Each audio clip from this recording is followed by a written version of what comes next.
The vote had been counted before I reached the podium. I knew at the moment I stepped into the Grand Convocation Chamber and saw 600 delegates sitting with the stillness of creatures who had already made up their minds. They were not there to listen. They were there to witness. There is a difference, and I had spent 20 years in diplomatic halls learning to feel it in the air before a single word was spoken. My name is Lena Voss. I was 43 years old, and I was about to become the last human being to ever address the Galactic Council. The chamber was enormous, built to impress species with 12 ft wingspans and compound eyes. Every surface curved upward like the inside of a shell, and the acoustics were designed so that a whisper at the podium sounded like thunder in the upper galleries. I had always found it theatrical. On that morning, standing alone in the center of it, I found it suffocating. The council speaker, a six-limbed elder of the ority called Velshin, did not greet me. He simply gestured to the podium with one pale arm, the way you might gesture to a drone. I walked to it without hurrying. The charges against humanity had been read the day before. I had sat in my delegation chamber and listened to 4 hours of translated testimony describing Earth as a destabilizing force, reckless expansion, unsanctioned colonization of 3 uninhabited star systems, failure to request corridor permits for 17 hyperspace transits, refusal to submit to council population audits. That last one had made me laugh. Population audits. As if the number of humans alive was a threat that needed to be managed. I placed my hands on the podium and looked out at the chamber. The Orati, the Velthari, the Dresh, the Kel, the Amari, the Sivan, and 400 more species, all staring at me with varying degrees of contempt, curiosity, and boredom. Somewhere in the upper gallery, Velthari delegate sat alone, apart from the rest of his group.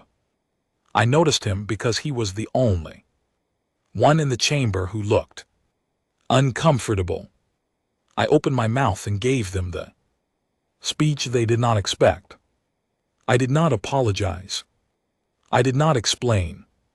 I did not argue the charges point by point the way my advisors had spent 6 weeks coaching me to do. I had thrown those notes away the night before, sitting in my hotel room with a glass of water, watching the planets, twin moons, rise through the window. What I said instead was simple. I told them that humanity had come to the stars not because the council invited us, but because looking up and staying put is not something humans are built to do. I told them that our colonization of 3 star systems had displaced no one, harmed no one, and taken nothing from any species in the chamber. I told them that our hyperspace transits had followed every physical safety protocol even when we declined to file the paperwork, and that the difference between filing paperwork and actually being safe seemed to matter a great deal more to the council than it did to the universe itself. And then I told them the truth. I said that Earth was not afraid of this vote. I said that we had entered the council 30 years ago with open hands and good intentions, and we had spent those 30 years watching species half our size and a quarter of our population treated as valued members, while humanity was managed, capped, and quietly resented for growing too fast and thinking too freely. I said that we had noticed, and I said that if the council chose to cast us out today, they should do so with full knowledge of what they were actually voting for. They were not voting to punish Earth. They were voting to free it. I stepped back from the podium. Velshin called the vote without comment. It took 4 minutes. The results appeared on the central display in every language. Simultaneously, 604 in favor of full expulsion. 0 abstentions. 1 vote against. I looked up at the Velthari delegate in the upper gallery. He was already looking at me. He gave me a small nod, the kind that carries meaning without words. I did not smile. I did not react at all. I simply gathered the single folder I had brought to the podium, turned and walked toward the chamber doors. Behind me, Velshin was already announcing the administrative details of our expulsion. Trade rights revoked. Hyperspace corridor access terminated. Diplomatic recognition withdrawn. Effective midnight of that standard. Galactic Day. All human vessels in Council space given 48 hours to depart. The chamber doors were heavy and slow. They opened for me with a soft pneumatic.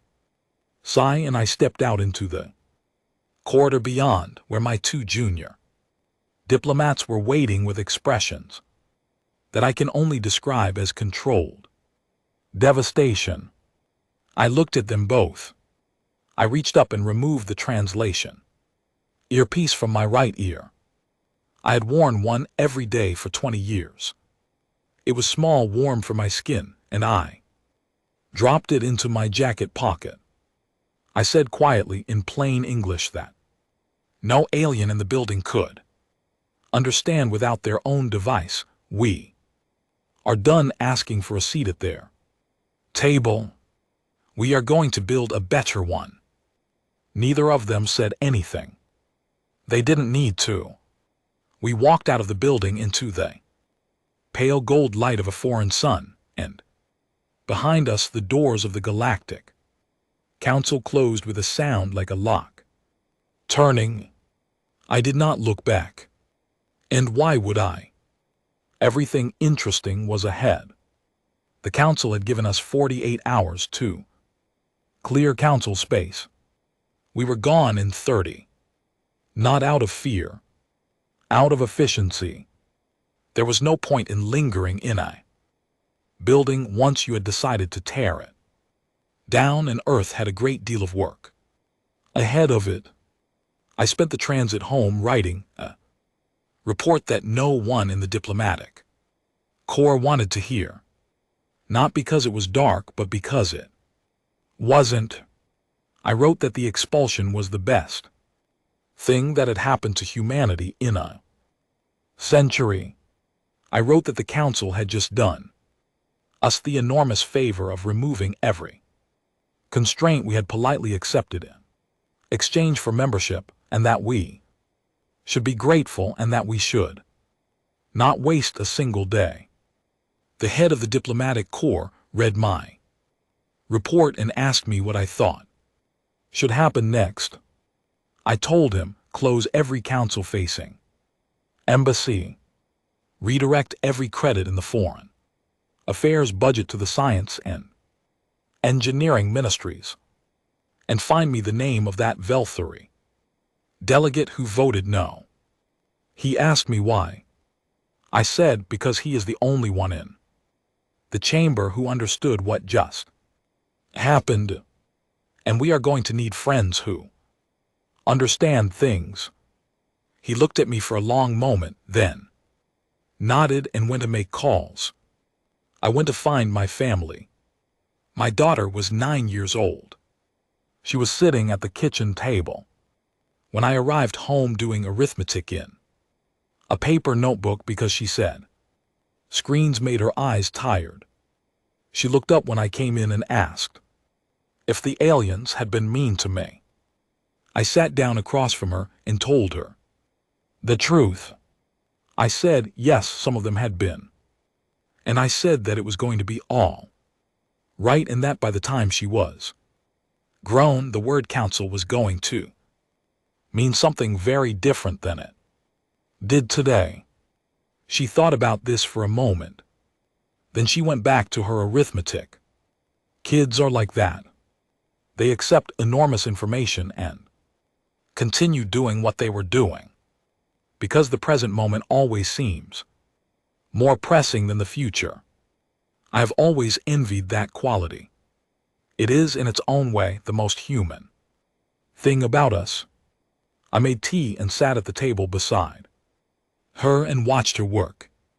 Outside the window, it was an ordinary evening. The neighbor's dog was barking. A delivery vehicle hummed past on the street. Somewhere down the block, someone was grilling food, and the smell of it drifted through the window screen. The galaxy had just cast us out, and life went on in the most stubbornly, wonderfully ordinary way. Good, I thought. Let them think that's all we are. Ordinary people living ordinary lives on a small blue planet at the edge of nothing. They had no idea what ordinary people do when someone tells them they are not welcome. We build. That was 40 years ago. And now I am standing in the same chamber at the same podium, and the faces looking at me are different, and the balance of power in this room is not what it was. But that part of the story belongs to someone else. It belongs to Arjun Mehta, who was 14 years old on the day they voted us out, and who spent the next 4 decades becoming the kind of person the galaxy had not prepared for. Let him tell you what the quiet years looked like from the inside. I was not supposed to be a soldier. My name is Arjun Mehta, and when I was 14, I wanted to be an architect. Not of ships or weapons, of cities.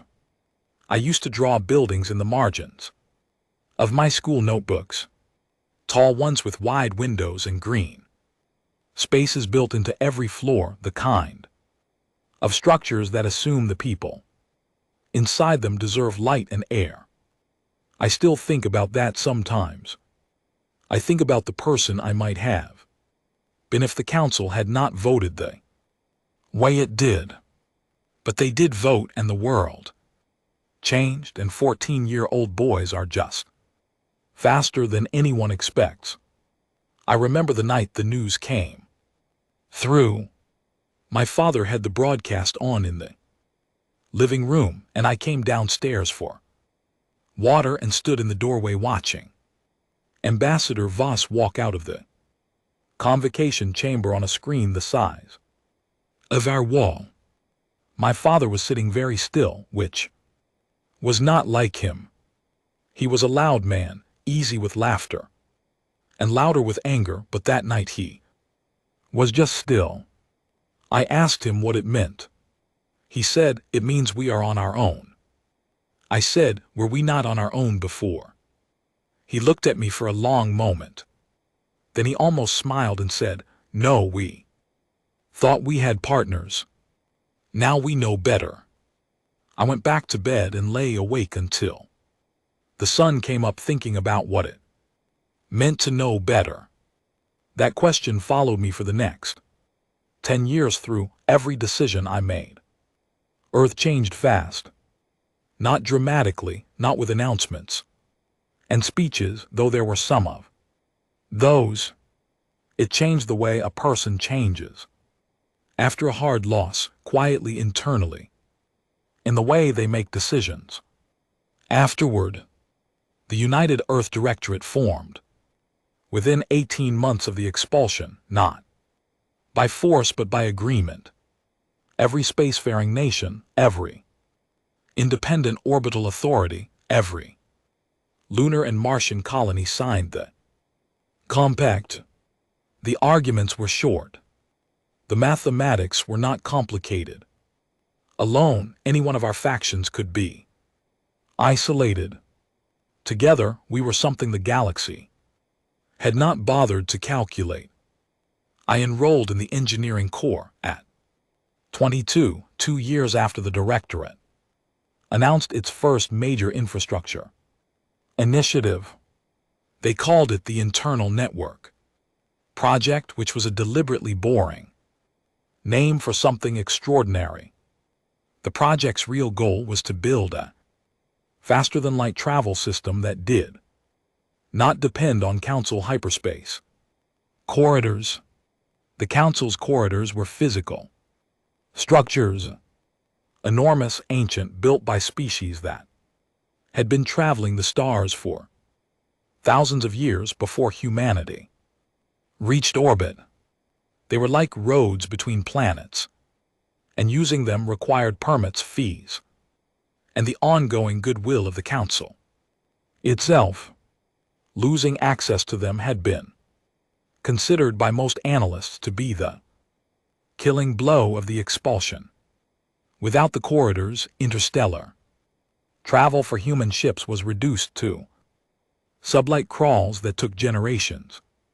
The Directorate looked at this problem and decided it was an engineering challenge. I was assigned to the Fold Drive research team in year 4 of the Internal Network Project. I was 26, and I was the youngest person in the room by 11 years.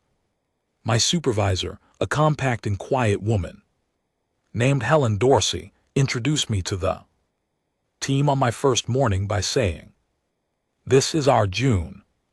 He thinks differently. Let him think." I spent the next 3 years thinking. The concept of Fold Drive was not new. Theoretical papers on spatial compression had existed for decades. What was new was the motivation. Before the expulsion, Fold Drive research had been low priority, underfunded, treated as the kind of speculative science you pursued when you had spare time and no more urgent problems. After the expulsion, we had no other option. The corridors were gone. We had to fold the road ourselves. The breakthrough came not from a dramatic experiment, but from a mistake. A junior engineer named Patrick Cole ran a simulation with an error in his mass ratio calculations. The error produced results that should have been physically impossible. Most people would have discarded it as a bad run. Patrick flagged it because something about the numbers bothered him. Not their wrongness, their consistency. The impossible result appeared the same way 3 times across 3 different variables.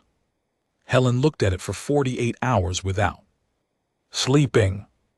Then she called the team together and said, "We have been assuming that spatial compression requires anchoring to existing gravitational infrastructure. What if it doesn't?" The room was quiet for about 10 seconds. Then everyone started talking at once. I won't describe the next 4 years of work in detail because the technical specifics would fill 10 books, and most of it was failures.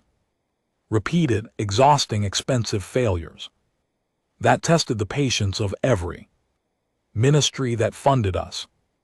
Helen held the team together through all of it. She had a way of framing each failure not as a setback, but as a narrowing of possibilities. Every time we learned what didn't work, she would say, "Good, that's one fewer wrong answer in the universe." The first successful Fold Drive test was conducted in deep space, far from any inhabited system, on a vessel the size of a bus. It crossed 4 light years in 11 seconds. 11 seconds. The team stood in the monitoring room and looked at the confirmation data. Complete silence for almost a minute. Then Helen sat down on the floor, which was not something Helen Dorsey did, and put her face in her hands. Not from grief. From the overwhelming release of 4 years of pressure. Patrick Cole, who was standing next to Me said very quietly, well, that's the corridor's done then. He was not wrong. The military implications were obvious. But the directorate was careful. They did not announce the fold drive. They did not publish the data. They let the council continue to believe that humanity was stranded, crawling between stars on slow ships, slowly contracting inward. The council's intelligence services reported periodically that Earth appeared to be declining, trade volumes down, outer colony populations plateaus, all consistent with a civilization slowly running out of options. What their intelligence services did not report was that we had been using fold drive ships for 2 years by that point, moving goods and people and equipment through folded space while the council watched our official traffic and saw nothing remarkable. I was reassigned to the military division the year fold drive became operational. I did not design weapons. I designed the doctrine around which our forces would operate in a world where conventional galactic military assumptions no longer applied.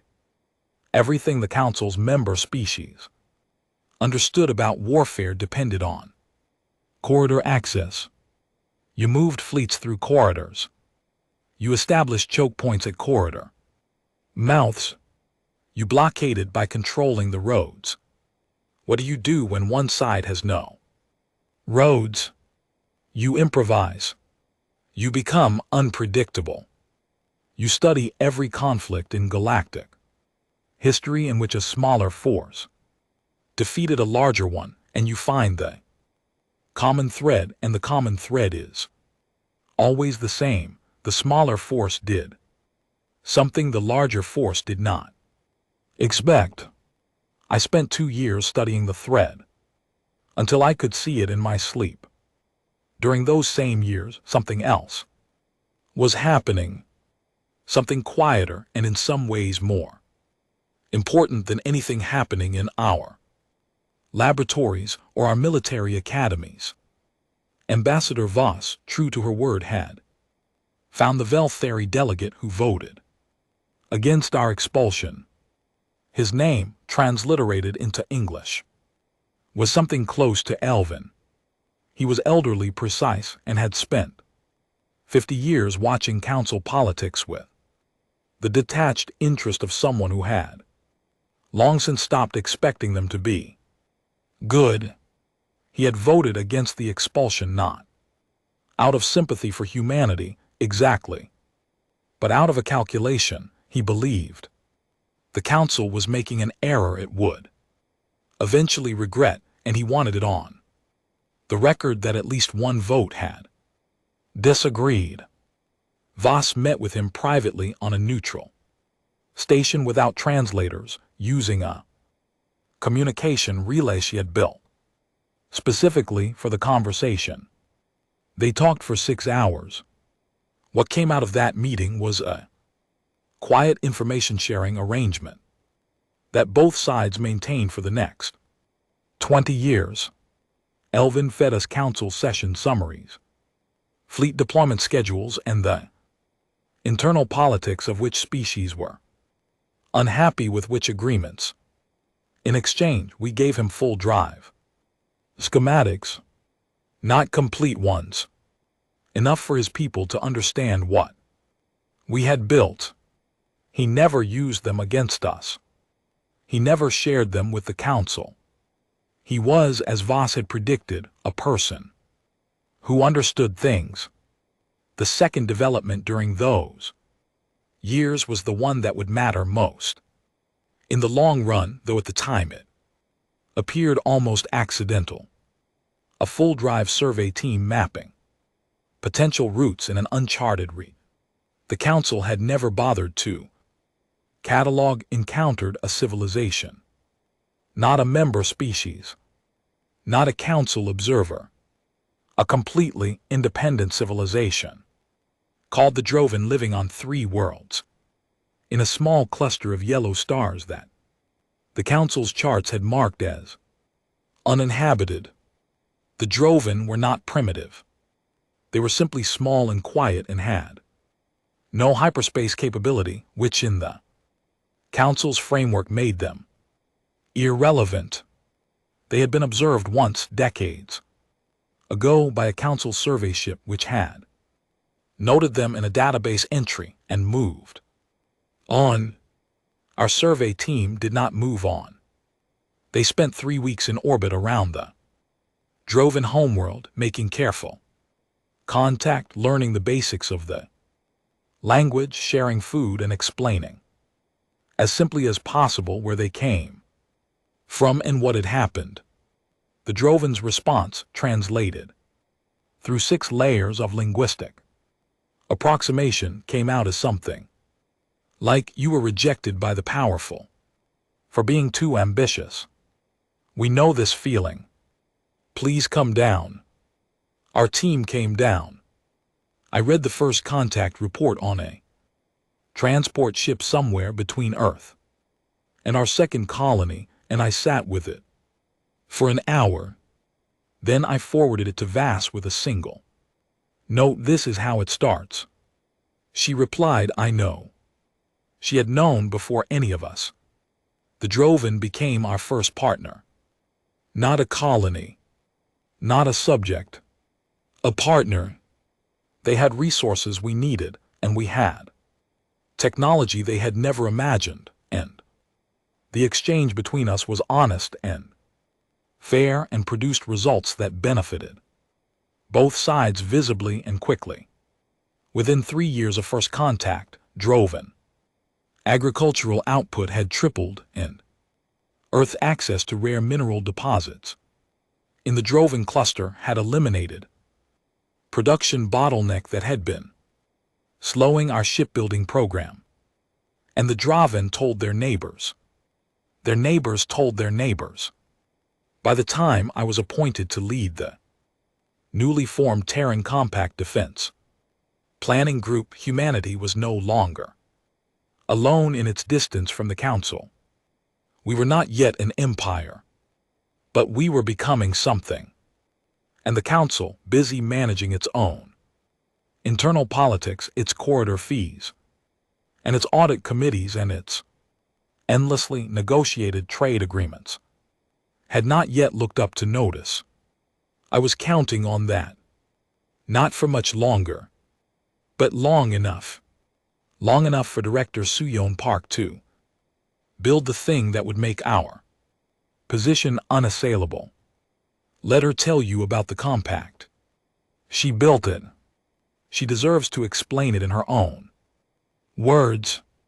The galaxy, in my experience, runs on 2 things. The first is fear. Everyone understands fear. It is the oldest motivator in the universe, shared by every species that has ever looked at something larger than itself and decided to be careful. The second is profit. And this, in my experience, most galactic politicians underestimate, because they think of profit as the junior partner. They believe that if you control the fear, the profit follows.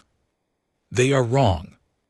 My name is Suyon Park, and I spent 30 years proving them wrong in ways that rearranged the economic map of the known galaxy. I was an economist before I was anything else.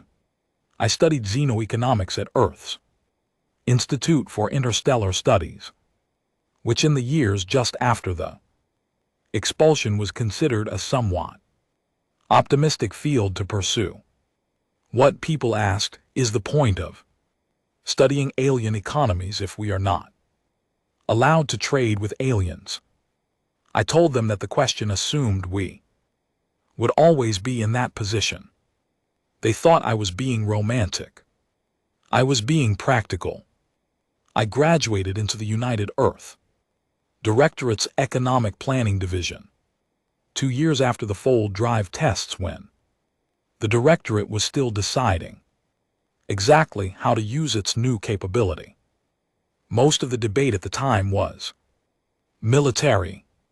How do you defend? How do you deter? How do you project force? Essential questions, all of them. But I kept raising a different one in every meeting I was invited to. I kept asking, who do we want to be? Once we have the power to choose. It took 3 years for anyone senior enough to matter to sit down with me and genuinely engage with the question. His name was Director Cole, Patrick. Cole's father, who had moved from engineering administration to the Directorate Strategic Planning Committee. He was a small, careful man who listened more than he spoke and made decisions slowly and almost never regretted them. He called me into his office, poured 2 cups of tea and said, "All right, Park. Tell me your plan." I told him. The plan was called the Terran Compact Framework, and its central premise was this: the Council had built its power on a model of controlled access. You were either inside the structure or outside it, and being outside was meant to be painful enough that everyone tried to get in. The corridors, the trade agreements, the audit requirements, all of it was designed to create dependency. Depend on us, the Council said, and we will protect you. Step outside and you are alone. Earth had been forced outside, and instead of finding emptiness, we had found the Droven. And the Droven had neighbors, and those neighbors had their own networks of species and civilization, and resource relationships that the Council had never bothered to map, because the Council only paid attention to species capable of threatening it. Most of the galaxy, it turned out, was not threatening anyone.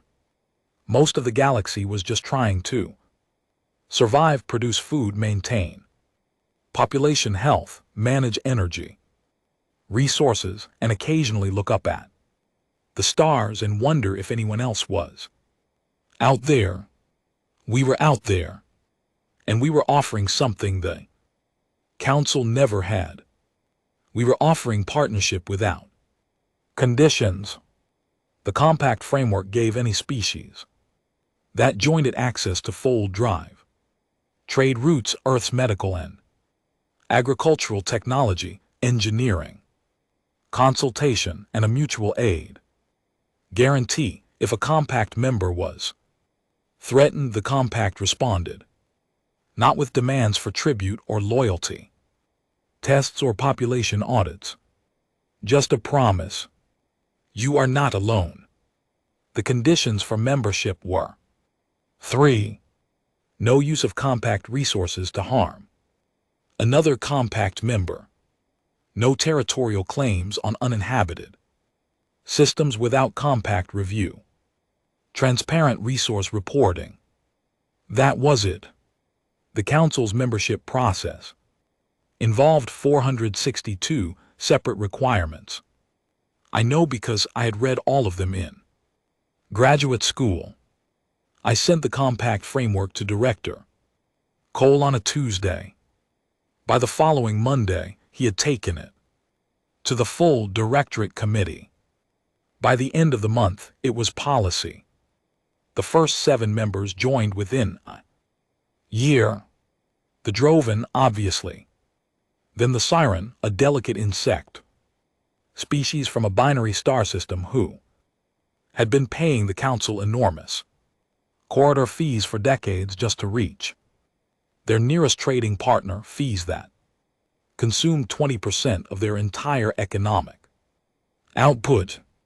When we offered them fold drive access at cost, their delegation had wept. I am not exaggerating.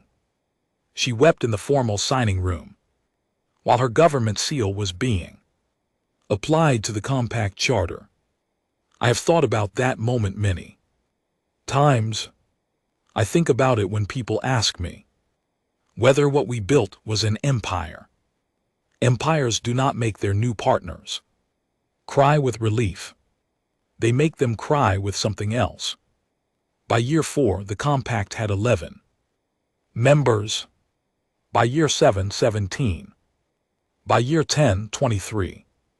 The council noticed around year 6. I know when they noticed because Elvin, the Velfari delegate who had maintained his quiet information channel with Voss, for years forwarded us the summary of an emergency council session. The summary described the compact as a, quote, disorganized collection of minor species being exploited by Earth for resource extraction. I read that summary and felt something I can only describe as professional satisfaction. They had completely misread what we were doing. They thought we were extracting from our partners. They could not conceive of a power arrangement that was genuinely mutual, because they had never built one. The misreading bought us 2 more years. By year 8, council analysts had revised their assessment. The new summary described the compact as, quote, a destabilizing parallel structure that may attract council member species if not addressed. That one was accurate. 2 council member species had already sent private inquiries to our economic office asking about the process for compact association, not full membership.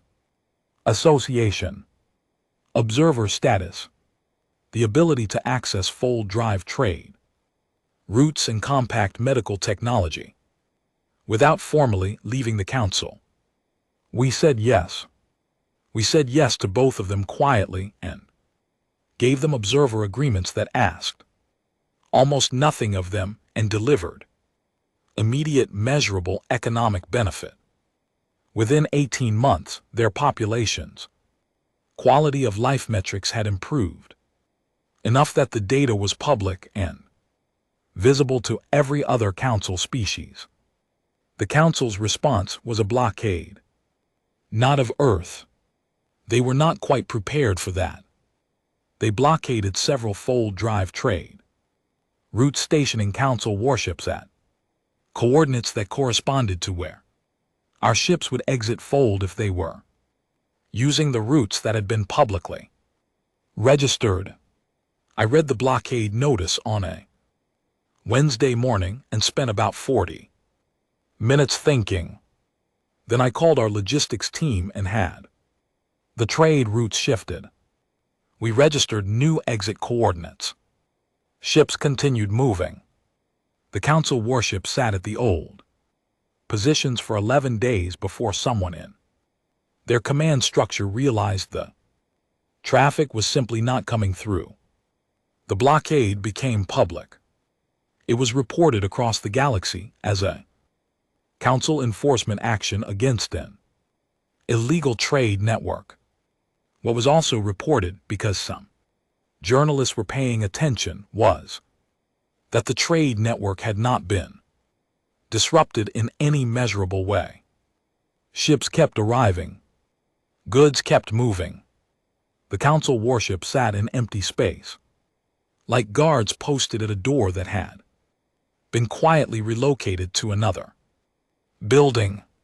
The story spread faster than the council wanted. A council admiral named something I will transliterate as Wrath Soul sent formal communication to the directorate.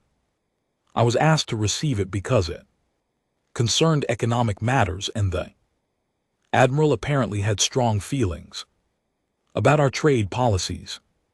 The communication listed 17 violations of council economic law, demanded that we pay fees for the corridor equivalents we had been using without registration, and concluded by stating that if the compact did not dissolve within 90 days, the council would consider military intervention. I drafted the response myself. I kept it short. I thanked Admiral Wrath Soul for the communication and informed him that Earth and its compact partners declined the offer, wished the council productive session and would be available for further communication through standard diplomatic channels. I sent it, then walked to the window of my office in the Directorate building, which overlooked a harbor, and watched the water for a while. Director Cole came to find me 20 minutes later. He said they are going to send a fleet. I said, I know. He said, are we ready? I thought about Arjun Mehta, who I had met twice and who had struck me both times as someone who had been preparing for a specific moment for so long that the moment's arrival would not surprise him. I thought about the 23 species who had signed the Compact Charter and the 2 observer species who had not, but who received our medical shipments every quarter. I thought about the Siren delegation head crying in the signing room. I said yes. I believed it. And the day the fleet arrived, I found out if I was right. The first thing you need to understand about the fleet is the size of it. I had seen the Council's military projections in Elvin's briefings for years. I had run exercises against modeled versions of their formations. I had studied their tactics in 30 years of historical engagement records. But seeing it on a real display, 600 warships arranged in a formation so large it took 2 minutes to scroll across my screen, was something the models had not fully captured. There is a difference between knowing a number and watching it appear. My name is Yusuf Okfar. I was commander of the Terran Compact Defense Fleet on the day the Council's Grand Armada arrived at Compact Space. And the first thing I said when I saw the display was, they brought the whole thing. My tactical officer, a sharp-minded woman named Caroline Dale, looked at the same display and said, yes, sir, they did. There was a pause. Then she said, should we be concerned? I said, probably. How much coffee do we have aboard? She said, enough. I said, then let's get to work. I want to be clear about something before I describe what followed. I am not a person who finds conflict exciting. I know the stories paint soldiers that way, the ones who burn for confrontation, who feel most alive when things are dangerous. That is not who I am. I became a military officer because I was good at planning, good at anticipating, and good at making decisions under pressure without letting the pressure make the decision for me. That morning, the pressure was immense. The Armada had come through conventional hyperspace routes, the Council's own corridors, and it had assembled at the edge of compact space with what was clearly meant to be a statement. The formation was not a subtle one. 600 ships do not arrange themselves in a neat, visible arc unless they want to be seen. They wanted to be seen. I let them be seen for 4 hours. I made no transmissions, moved no ships, and did nothing that could be interpreted as provocation or retreat. My fleet remained in its standard holding positions.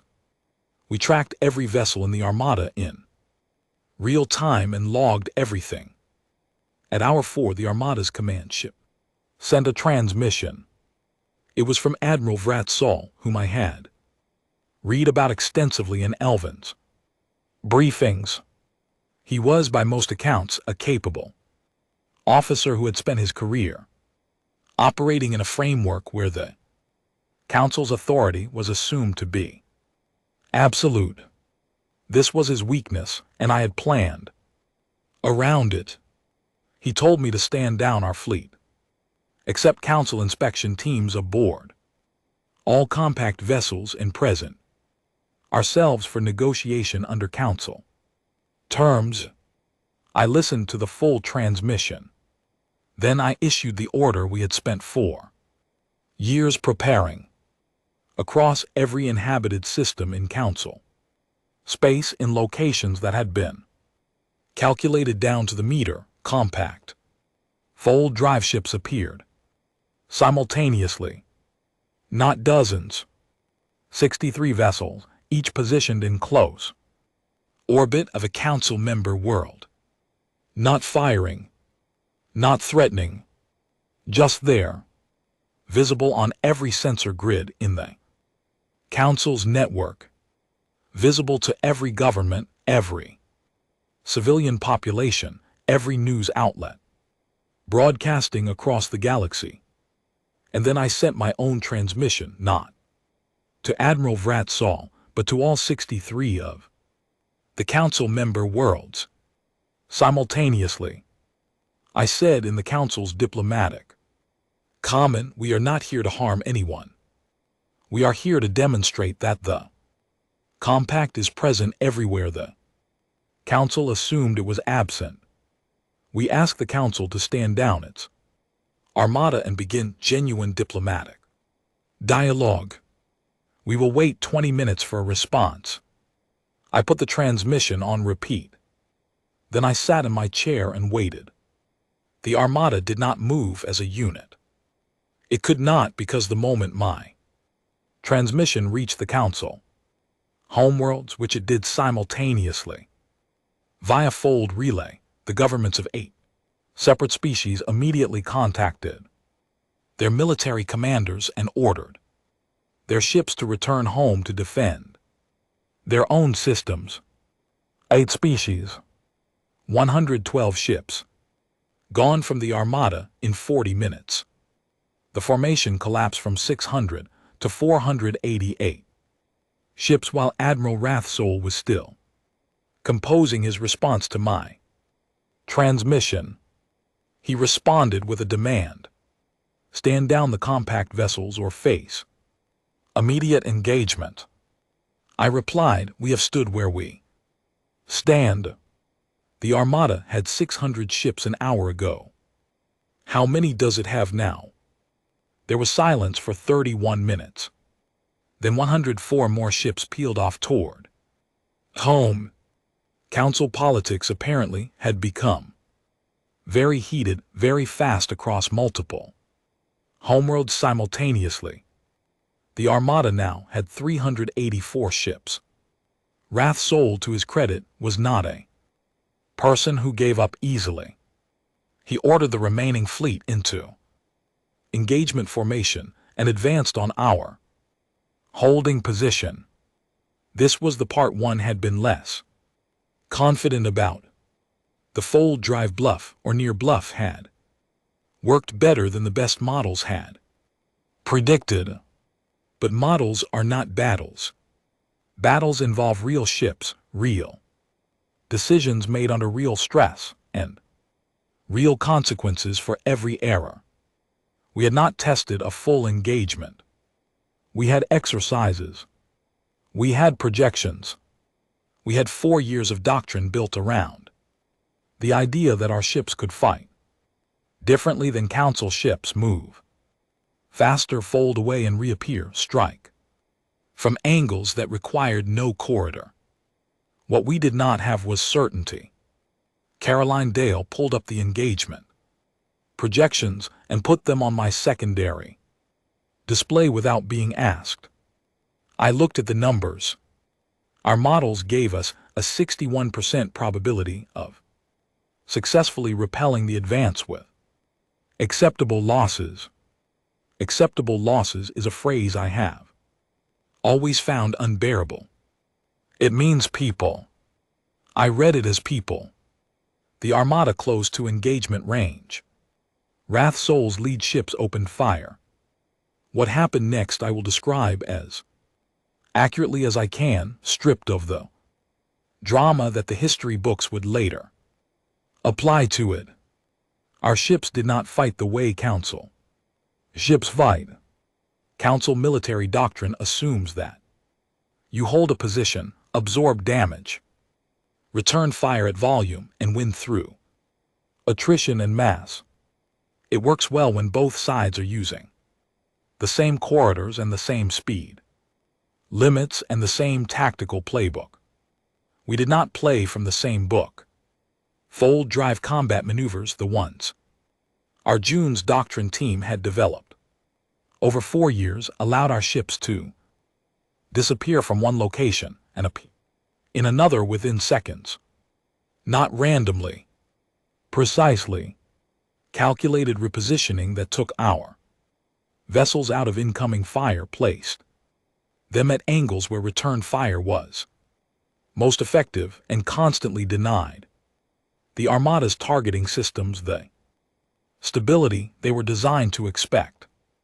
It looked on the Armada's displays as if our ships were everywhere at once. We were not everywhere at once. We were very precisely somewhere, specific over and over, and the calculation behind each fold was the product of 4 years of intensive mathematical work by people who had not slept enough in all of that time.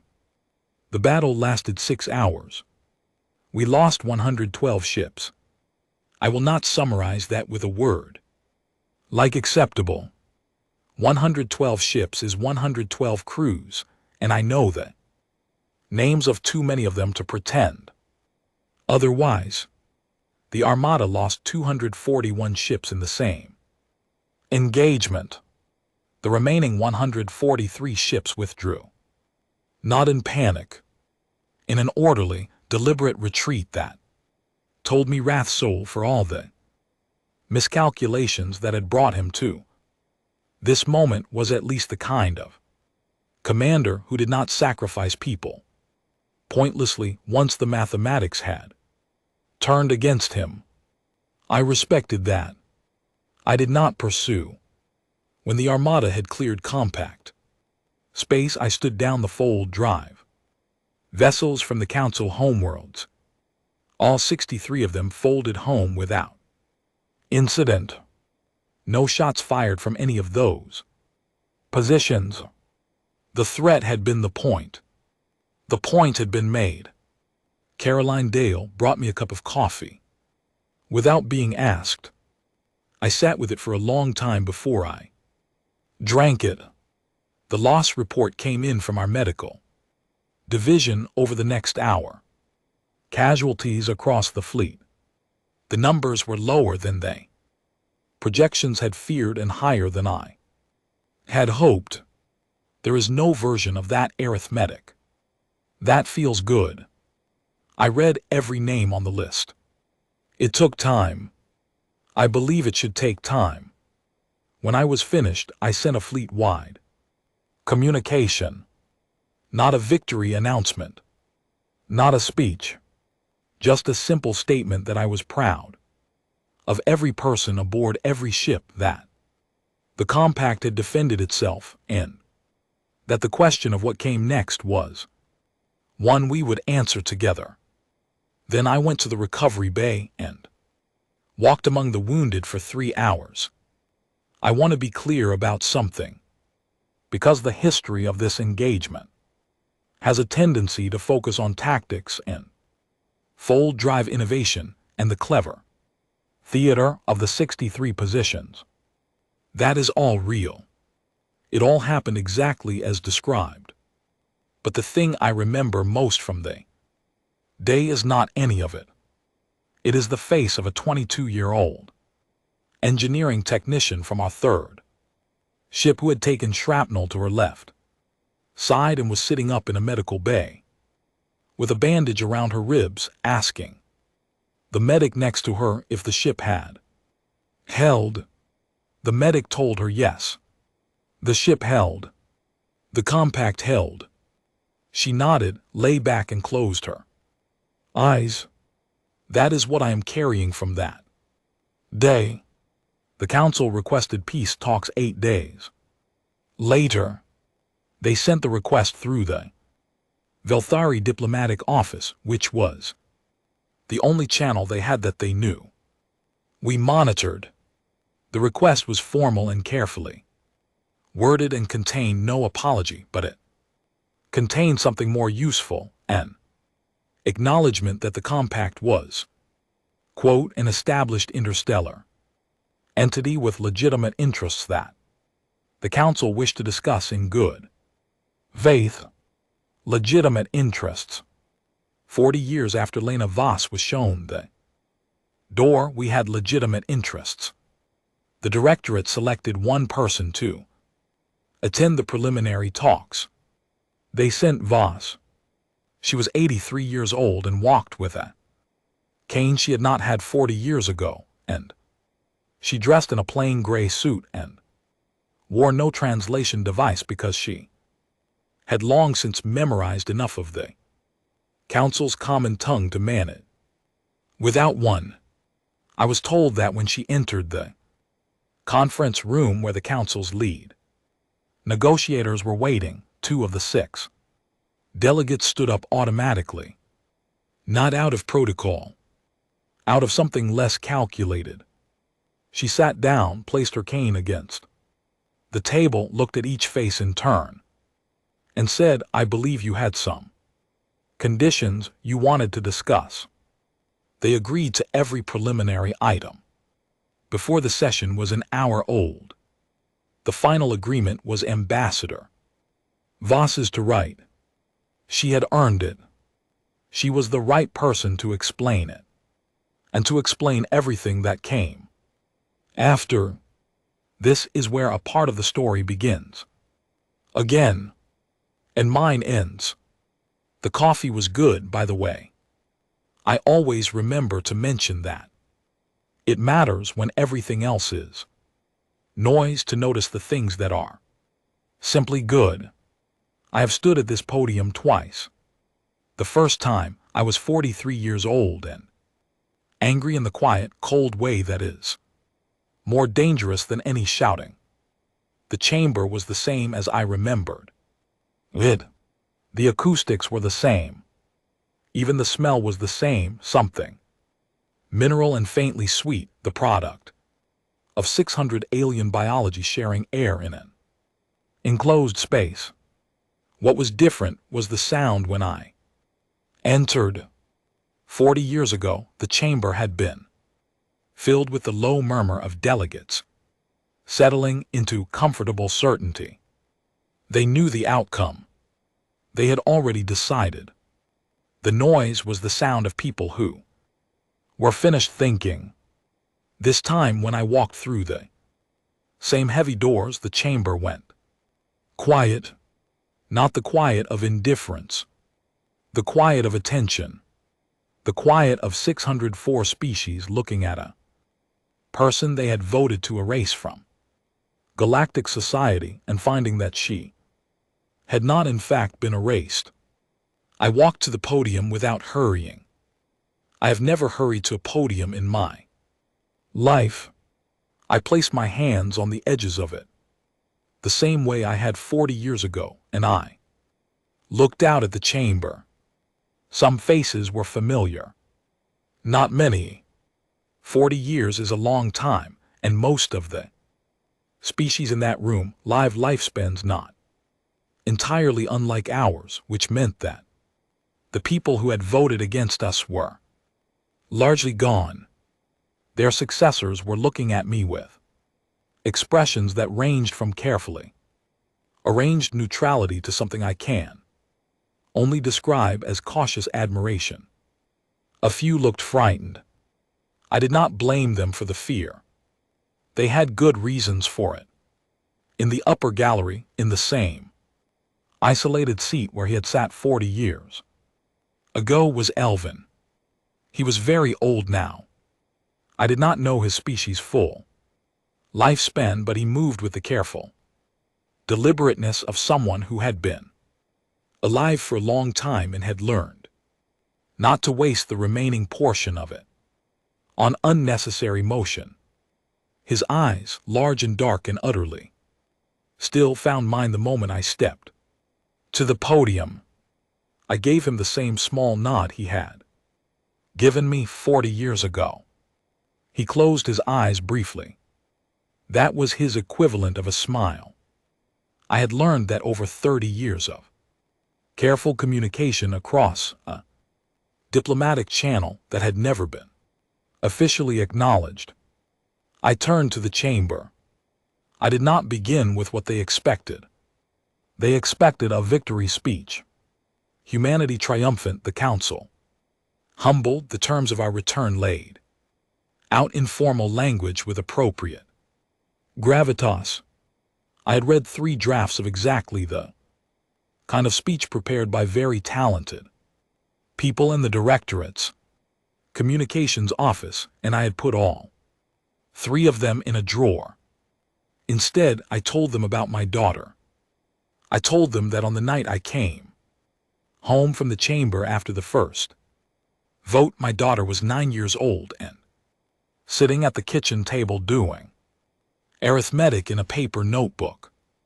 I told them what she asked me and what I answered and how she nodded and went back to her work.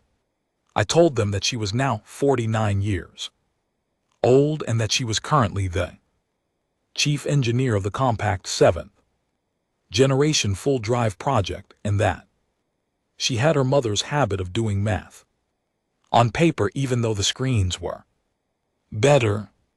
I told them that she had 3 children of her own, that her youngest, a boy of 11, had asked her recently why humans in the council did not get along, and that she had told him something I did not know until she told me. She had said that they get along now, that it took a long time and a lot of work, but that the galaxy was big enough for everyone if everyone was willing to stop treating it like a competition with only one winner. I told the chamber that my 11-year-old grandson believed her. I told them that so did I. And then I gave them the speech. Not a victory speech. A proposal. I had spent 18 months writing it with input from every compact member species, from Elvin's private office, from economists and engineers and military planners, and most importantly from the species that had no military and no engineers and no full drive technology, and simply wanted to live without the fear that something larger would one day arrive and take what little they had. The proposal was called the Open Framework Accord. Its central principle was this: membership in the Galactic Council and membership in the Terran Compact were not mutually exclusive. Any species could participate in both. The Compact's mutual aid structure, its full drive trade access, its medical and agricultural technology sharing, and its 3 condition membership requirements were open to any species that wanted them, regardless of their relationship with the Council. In exchange, the Council would formally recognize the Compact as a co-equal political body with a permanent seat in this chamber. Not a member seat, a mediating seat.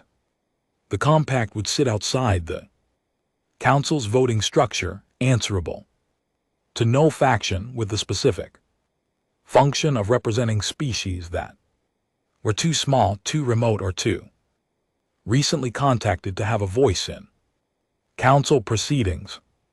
The Council would gain a diplomatic partner with reach it did not have. The Compact would gain legitimacy it had built itself but wanted formally acknowledged, and the species at the margins of the galaxy would gain, for the first time, a body that existed specifically to speak for them. The reaction in the chamber was not applause. Applause was not a thing most of these species did. What happened instead was a kind of collective shift, a settling, the way a room full of people exhale when something that has been tense for a very long time is suddenly, unexpectedly resolved.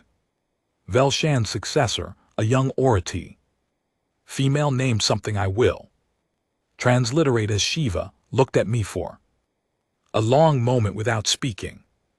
Then she said, "You have had this prepared for some time. I said yes. She said, you could have presented this before the military engagement. I said yes. She said, why didn't you? I thought about how to answer this. Honestly, because she deserved honesty.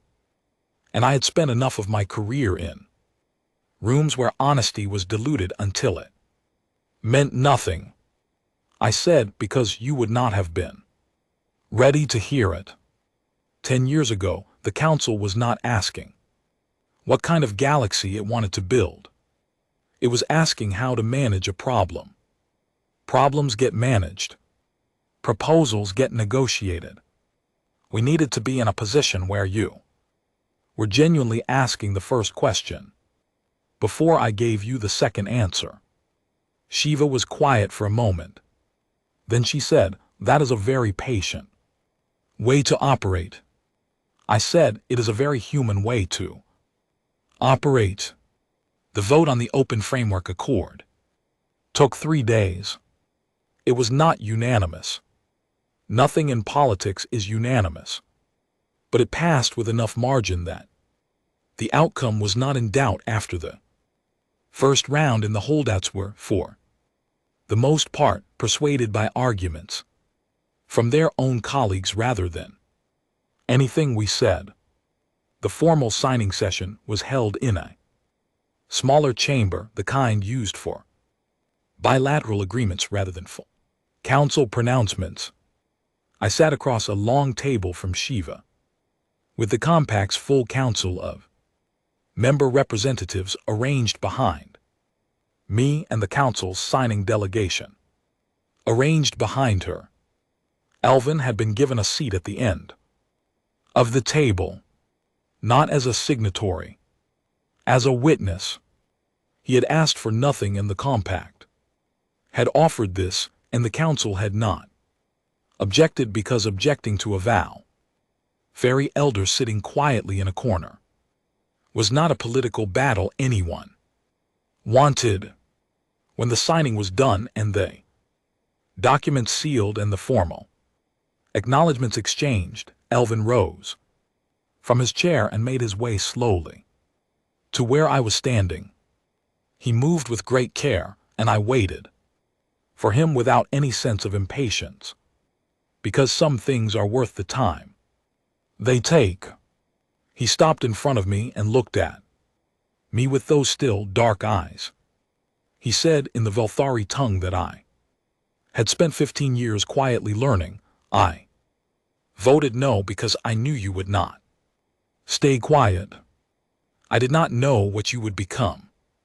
I voted no because the alternative was saying yes to something smaller than what you deserved, and I had enough certainty about your species even then to know that smaller things do not contain you.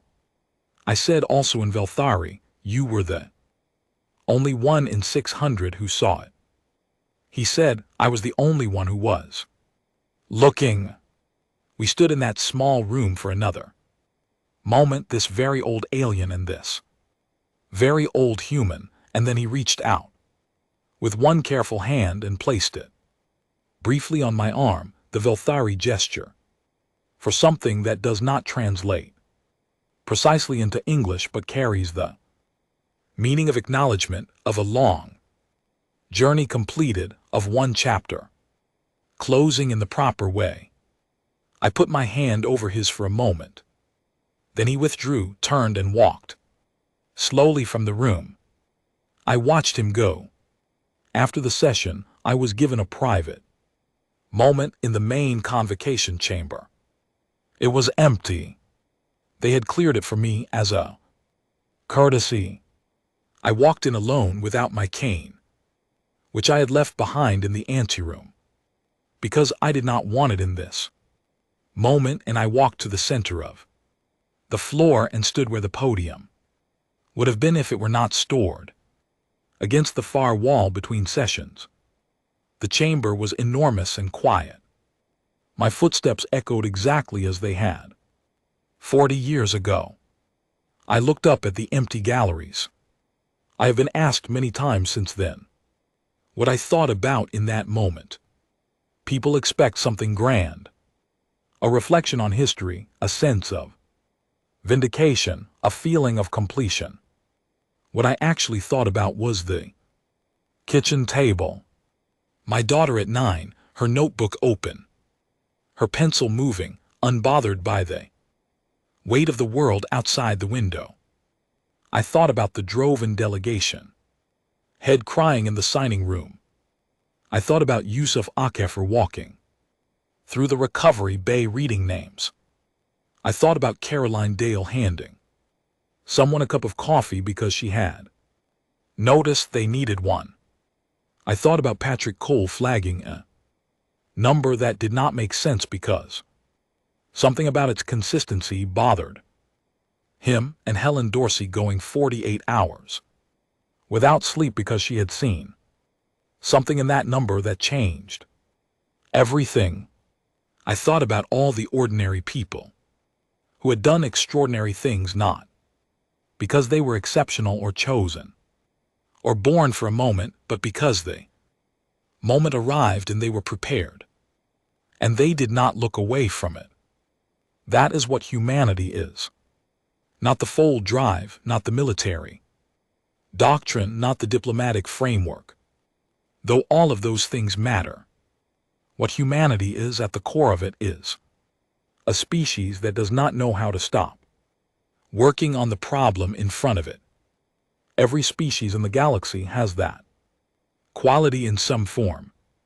Every civilization that has ever looked up at the stars and reached toward them is made of the same stubborn refusal to accept that the current situation is the permanent one. What made Earth different was not that we were smarter or braver or born with some special advantage. What made us different was that when they closed the door, we did not stand outside it asking to be let back in. We went and found a better door, and then we made sure it was open to everyone. The chamber stayed empty and quiet. Around me, outside beyond the walls, the galaxy was doing what it always did. Species were being born and dying and trading and arguing and inventing and discovering and making the same mistakes and finding the same recoveries they had always made. The compact ships were moving through folded space on 100 different routes. Somewhere a compact medic was treating a patient on a world that had never heard of the Galactic Council. Somewhere a Droven engineer was working with a human engineer on a problem that neither of them could have solved alone. Somewhere a child was doing arithmetic in a paper notebook. I bent down and picked up my cane from where I had left it at the edge of the floor. Then I walked out of the chamber, through the heavy doors that were no longer locked to me, into the corridor beyond, where my granddaughter was waiting. She was 11, the one who had asked his mother why humans in the council did not get along, and his mother had brought him to witness the signing, and he had watched everything with enormous eyes and not said a single word until now. He looked up at me and asked, "Did it work?" I said yes. He thought about this for a moment. Then he said, "What happens now?" I took his hand. I said, "That is the best question anyone has asked today." We walked out of the building together, into the light. And that finally is where the story of what they did to us ends, and where the story of what we did with it begins.